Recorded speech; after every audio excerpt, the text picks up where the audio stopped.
జగన్నాథుడి యొక్క స్వరూపం మొట్టమొదటిగా ఎలా ప్రత్యక్షమైందో తెలుసా అండి?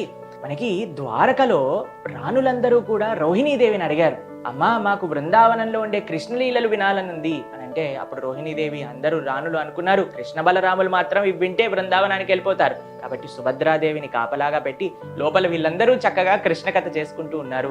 అంత లోపల కృష్ణ బలరాములు రానే వచ్చారండి. చూసేసరికి సుభద్ర ఆల్రెడీ ఆ లీలలో నిమగ్నం అయిపోయి ఉంది. వీళ్ళిద్దరూ కూడా వచ్చారు, అద్భుతమైన కృష్ణ కథను శ్రవణం చేశారు. వాళ్ళ కళ్ళు ఆశ్చర్యంతో పెద్ద పెద్దగా అయిపోయి మొత్తం శరీరం కూడా మహాభావ స్థితిలోకి వచ్చేసిందనమాట. అప్పుడు నారదుడు పైనుంచి వెళ్తుండగా అప్పుడు దర్శనం చేసుకున్నారు. ఎంత అద్భుతమైన స్వరూపం, ఈ రూపంతో నువ్వు దర్శనం ఇవ్వాలి అని అన్నారు. అందుకే మనకి జగన్నాథుడి యొక్క రూపం వచ్చిందండి.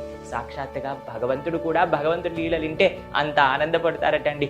మనం వింటే మన జీవితంలో ఎంత ఆనందం వస్తుందండి. హరే కృష్ణ.